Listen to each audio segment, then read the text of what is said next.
Hello, my dear friends. This is Rabbi Aharon Dobinsky coming to you today from the holy city of Jerusalem, Yerushalayim, Israel, with a message that I think you need to know about. Now, I haven't been on as often as I was, and the reason why is I keep reposting my posts. I have to do that because apparently, to all of the minions on social media, Facebook and YouTube, etc., I'm a bad boy.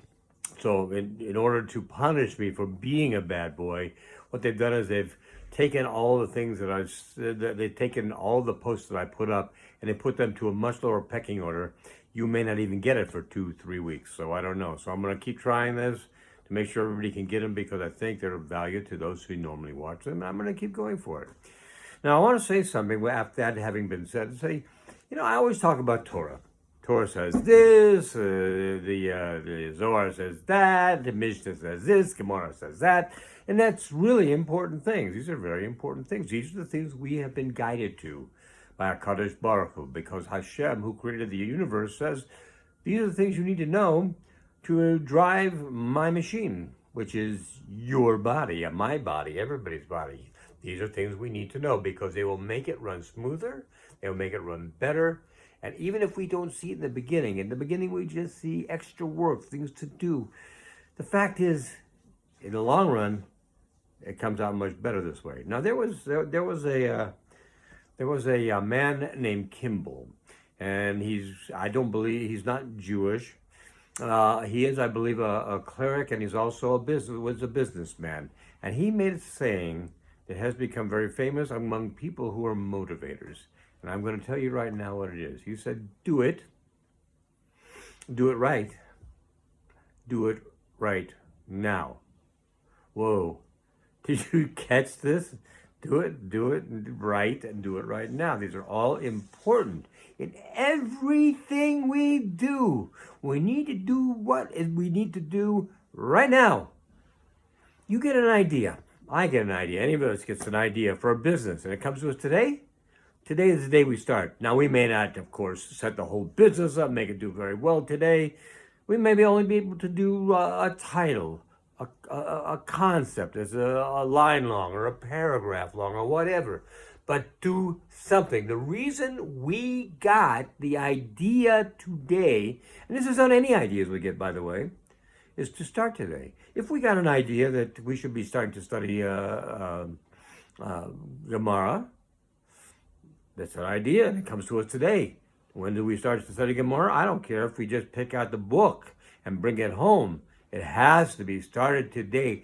That's why it came to us. Do it now, and do it right now. Do it right now. It's very important that we do things, that we do them right, and we do them in a timely manner. These are very important things. This last couple of weeks that we've been going through with regard to Amalek, Haman, all the things we had to do were very important. And they're brought to us so we can know them. We are told we need to eradicate the memory of Amalek. Not just eradicate Amalek, which in itself would be a tough thing to do, but we have to get rid of the memory of Amalek. It was so evil, it was so bad.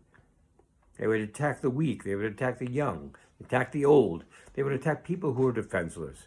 They did things that were absolutely unconscionable, but we lived through it, thank God.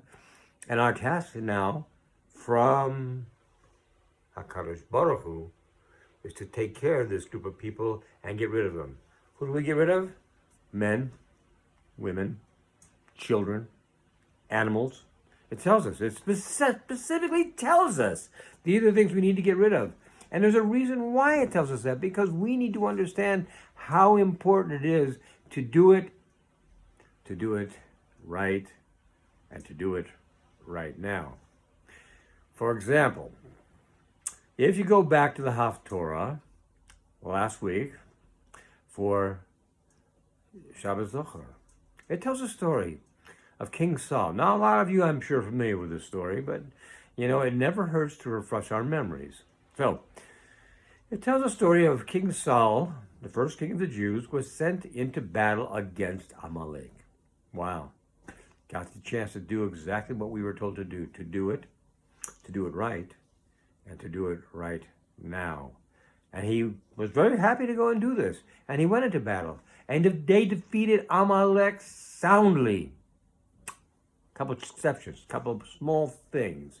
One, they didn't get rid of the animals. They kept the nicer animals, he said, for sacrifices. And I think it's interesting the way he says it.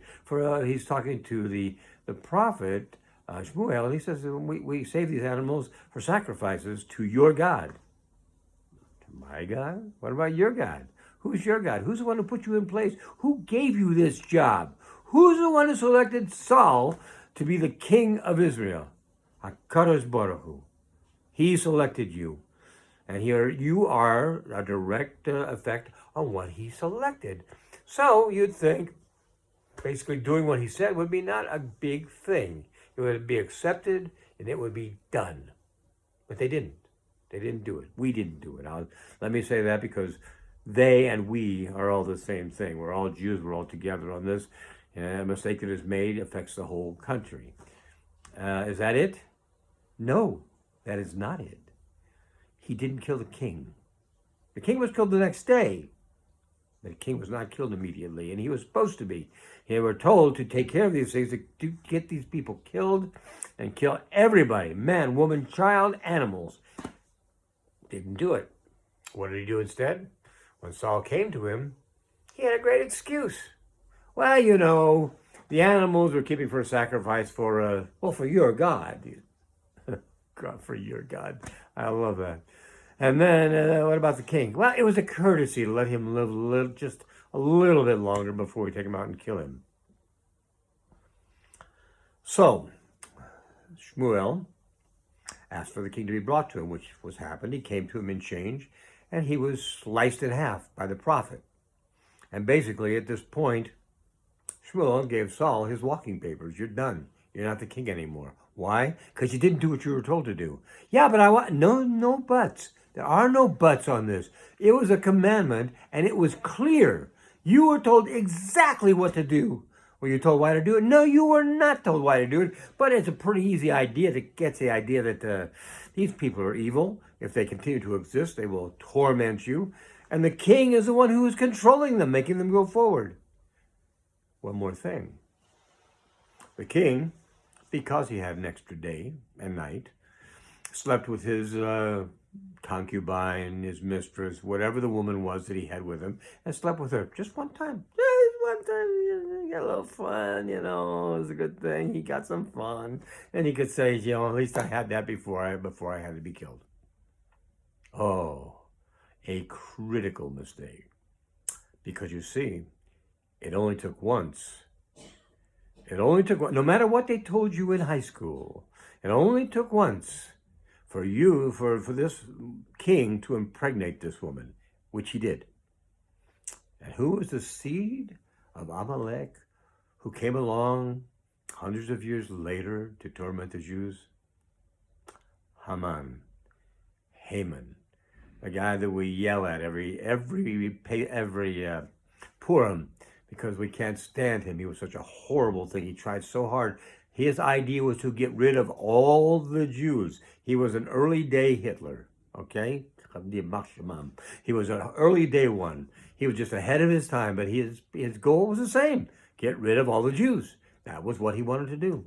So the king came up, Shmuel sliced him in half, and that was the end of the king, but the damage was already done. Because although Saul did what he was told to do, for the most part, he didn't do it right, and he didn't do it now. Two of the three components which are so very, very important in everything that we do. He did not do that. And what was the result? Haman came along. Yemach Shemam. And later on, others like him from Amalek, all the way up to the time of the 1930s, when the leader of the German Chancellery came along, who was rumored also to be part of this group of people. So that's why it's so vitally important that we follow what we were supposed to follow. This is on everything. We talked about all the things we learn in Torah all the time, all the things we learn in Gemara, all the things we learn in Midrashim, all the things that we learn. And we say we need to learn them. We say we need to do them because we were commanded to do them by HaKadosh Baruch Hu. When does he want him to do it? Do them now. Do them now. How should we do them? Do them right. Don't just slough them off. Say, I'll do this later. I'm not going to do it today. What else? Do them right now. Now. Starting now. It starts today. This is the first day of the rest of our lives. We know this. We've heard it 1,000 times. Never in the history of the world, in our own personal history, has it been more important. We need to be aware of the fact that what we have been given is a recipe. And if we do it right, and we do it now, and we do it right now, our lives will be a whole heck of a lot better. So my friends, as we move forward after Purim, all the joy of Purim, let's remember, keep a keen eye on what's going on in the world. We also need to be aware of what's happening around us.